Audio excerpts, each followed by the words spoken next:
And please keep in mind, when I come out to assess your horse, I do more than what I'm just going to show you, but for time's sake today, I'm shortening it up. But I assess the horse from tip to toe with range of motion, flexibility, all kinds of spinal stuff.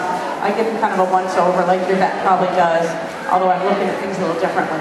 But for today, I'm just staying focused on the hind end. So the next thing I do is just bring him up into, just squaring up his front limbs a little bit so he's comfortable.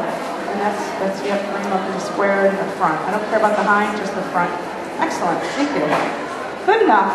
So, he's a little bit behind here on this side. Let's see if I can get him to do what I want. Okay, go ahead and square him up a little bit more.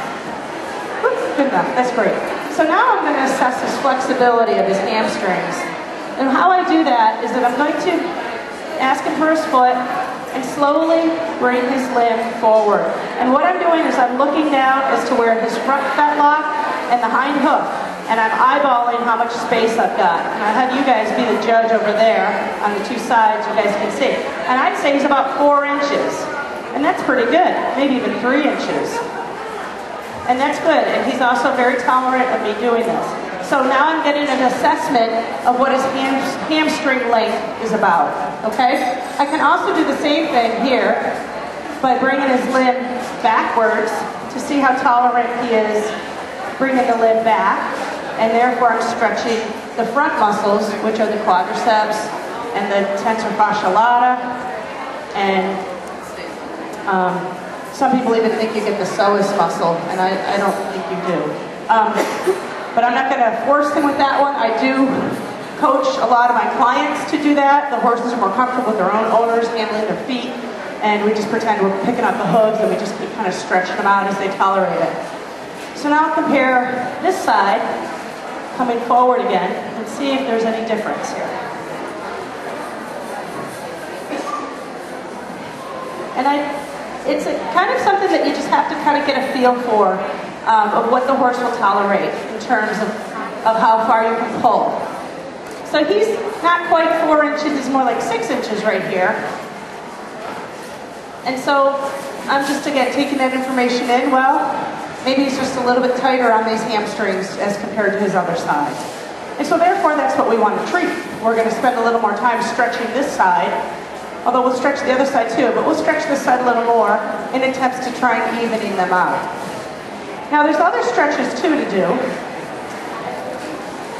I talked about high flexion in the lecture earlier. Again, a lot of these horses don't like to flex up at the stifle. I'm not doing a flexion test. This is only getting an assessment of how much he's willing to let me move his limb. And he's doing okay. And then I get a sense. Sometimes I have, because I need the eyes, I sometimes have the owners do this for me so I can kind of look at it visually and have an observation, but I'm just doing it for you guys. So I kind of feel, so I decide what his tolerance is, if there seems to be restriction, is there seem to be a pain response. What would it look like to you, Fran? I'll do one to the other. How does this feel? If you weren't looking, that's okay. Say it again. Oh, okay. I was thinking I'd get him up higher on this one than that side, but it's hard to know. Like again, I do better if I've got somebody else doing it and I can kind of observe. So again, if the horse is asymmetrical with that response, you're going to work on the one that's not as flexible. And just bring the horse up into 30-second holds. You might repeat it 3 times. A lot of it depends on your strength and your tolerance too. So you hold it the longest you can, and then as long as the horse tolerates it, and you just work up. If they only tolerate 10 seconds, you just keep working on up. And then another stretch I do, Fran, I might need your help with this one. You're just going to pick up his foot and give it to me. Now he's really confused. Yep. Good. And then just pass it to me. Good. And so now I'm stretching, getting an idea of his lateral muscles. How flexible are his lateral muscles, the ones on the outside of his hip, on his left leg? How far will he let me cross this limb underneath him?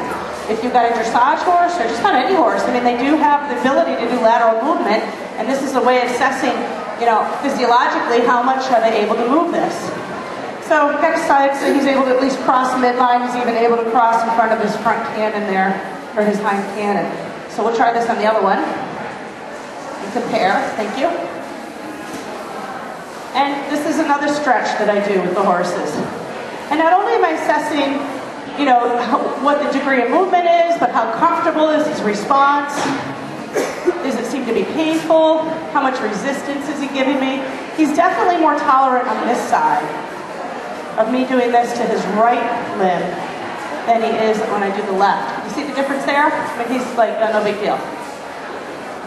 So that would tell me that his muscles on his left side here could benefit probably from some stretching.